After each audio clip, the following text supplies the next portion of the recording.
Hello dear students, welcome back to organise knowledge channel. और आज की जो वीडियो है उसमें हम डिस्कस करेंगे worksheet number 64 for class 10th subject science है। और ये वर्कशीट आपके लिए 10th ऑफ जनवरी 2022 के लिए शेड्यूल की गई है। आज की जो वर्कशीट है स्टूडेंट्स, उसमें हम जो चैप्टर है हमारा चैप्टर 8, उसको हम शुरू करेंगे हाउ डू ऑर्गेनिज्म रिप्रोड्यूस, यानी जो ऑर्गेनिज्म है वो रिप्रोड्यूस जो है वो कैसे करते हैं और क्या नीड है रिप्रोडक्शन की। ये सारे क्वेश्चंस को हम इस वर्कशीट में समझेंगे। वर्कशीट शुरू करने से पहले प्लीज़ चैनल को सब्सक्राइब कर दीजिए, बेल आइकन को भी प्रेस कर लो ताकि आपको आने वाली वीडियोस की नोटिफिकेशन वो समय से मिल जाए। देखिए क्या दिया गया है आज की वर्कशीट में। We know that reproduction is a non-essential process. We compare to nutrition, respiration, excretion, which are vital process. Why is it so?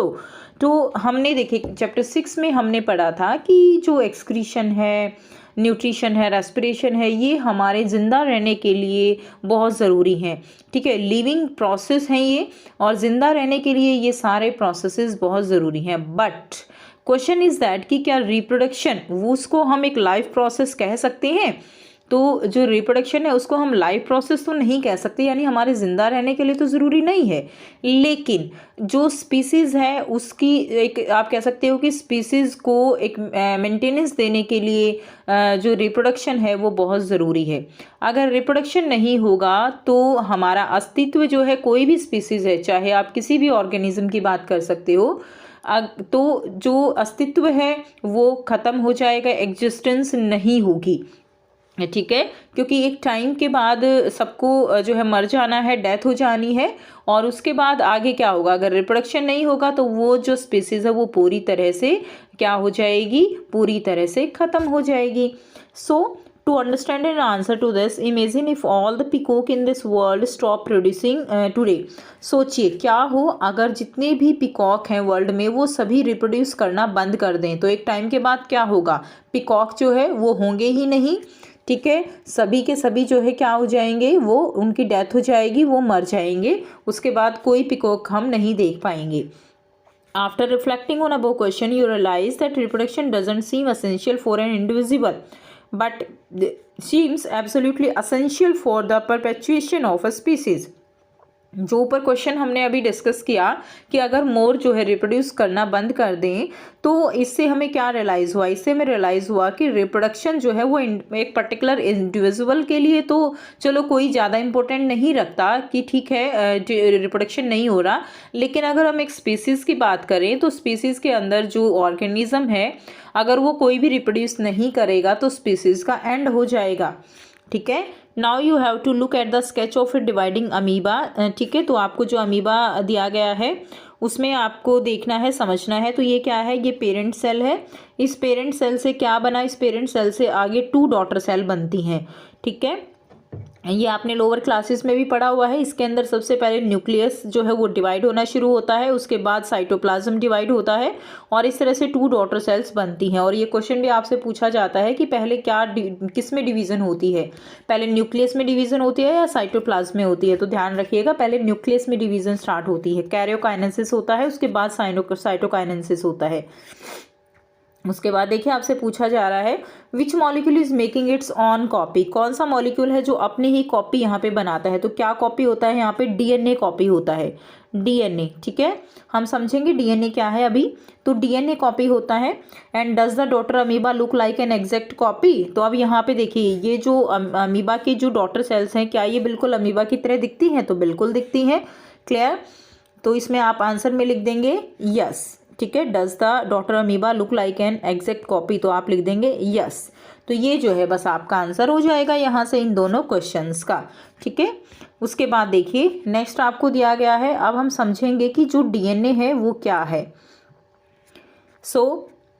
DNA की फुल फॉर्म होगी deoxyribonucleic acid. Deoxyribonucleic acid DNA की full form है।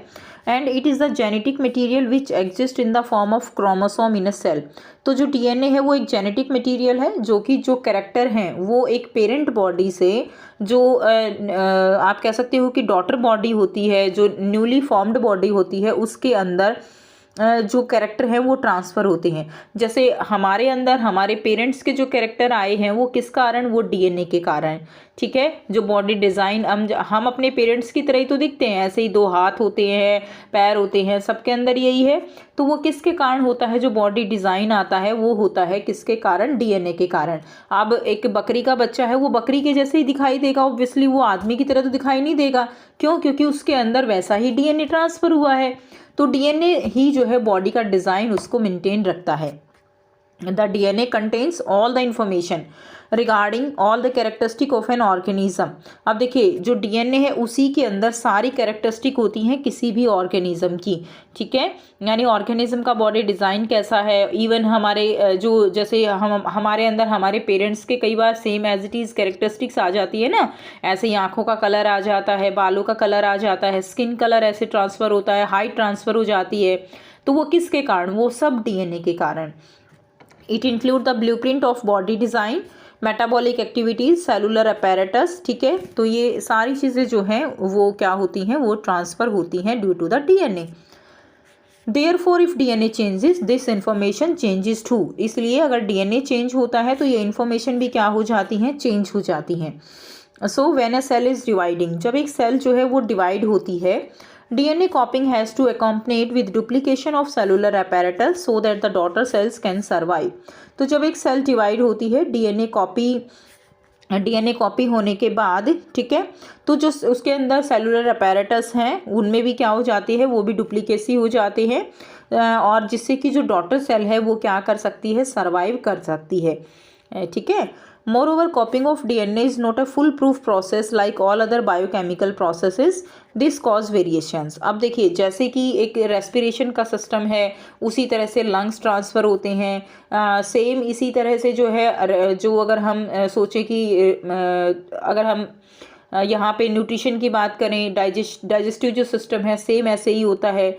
लेकिन जो reproduction का phenomena है ना DNA का, वो बिल्कुल सेम नहीं होता। अगर सेम होता ना, बिल्कुल एग्जैक्ट कॉपी होता, बिल्कुल सेम, तो हमारे और हमारे पेरेंट्स के अंदर किसी तरह की कोई वेरिएशन नहीं होती, हम बिल्कुल वैसे ही दिखते, कोई हमें पहचान ही नहीं पाता कि ये फादर है, ये जो है बच्चा है।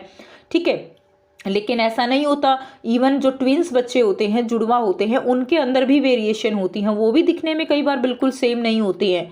ठीक है, और ये सब किसके कारण, ये इसका रीज़न क्या है कि डीएनए में एरर आती हैं, डीएनए में वेरिएशंस आती हैं, जिससे कि वेरिएशंस कॉज होती हैं।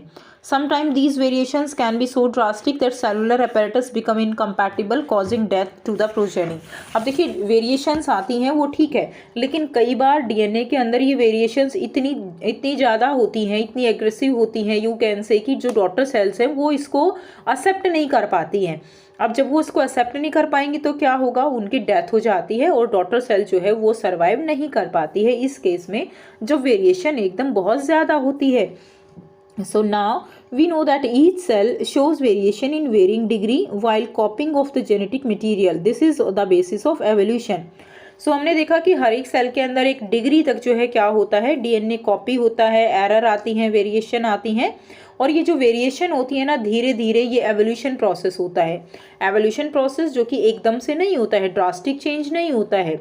ड्रास्टिक चेंज होगा तो स्पीसीज डेड हो जाएगी। तो ये प्रोसेस धीरे धीरे होता है, जो एक नई स्पीसीज का जो है आप कह सकते हो कि निर्माण करता है।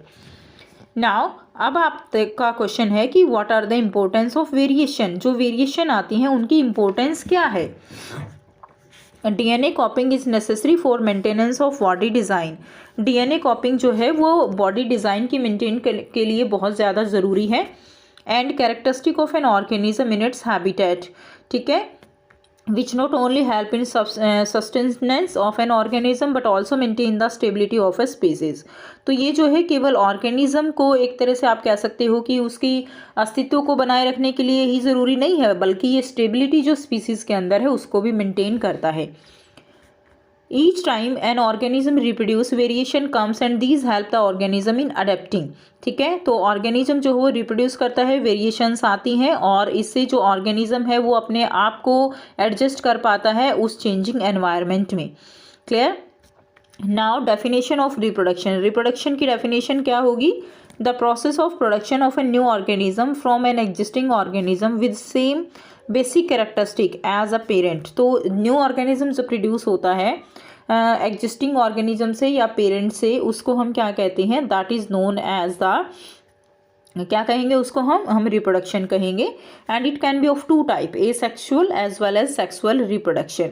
ठीक है, एवरी ऑर्गेनिज्म और species has a role to play in an ecosystem. हर एक ऑर्गेनिज्म और स्पीसीज जो है एक इकोसिस्टम में एक रोल प्ले करते हैं। And this is called its निच और इकोलॉजिकल निच, और इसको हम क्या कहते हैं, इसको हम निच कहते हैं या इकोलॉजिकल निच कहते हैं। Niche can keep changing owing to environmental influences, और जो निच है ये जो है क्या है, एनवायरमेंटल के कारण, एनवायरमेंट के कारण क्या है, ये अपना रोल जो है वो चेंज करते रहती हैं, ये चेंज होती रहती है धीरे धीरे। Clear? Now there is the difference between asexual and sexual reproduction. So asexual reproduction में it require only one parent, sexual में 2 पेरेंट्स की रिक्वायरमेंट रहेगी। गैमीट्स फॉर्म नहीं होंगे, जबकि सेक्सुअल में male and female gamete form होंगे। इसके बारे में और थोड़ा डिटेल हम आगे जैसे जैसे वर्कशीट पढ़ेंगे तो हम क्लियर जो है कर लेंगे। नंबर ऑफ क्रोमोसोम एसेक्सुअल में सेम रहते हैं, जबकि सेक्सुअल रिप्रोडक्शन में नंबर ऑफ क्रोमोसोम हाफ हो जाते हैं ड्यूरिंग गैमीट फॉर्मेशन। जैसे ह्यूमन बीइंग में 46 क्रोमोसोम्स होते हैं ना, तो ड्यूरिंग सेक्सुअल रिप्रोडक्शन ये 23 हो जाते हैं। ठीक है, हाफ हो जाएंगे।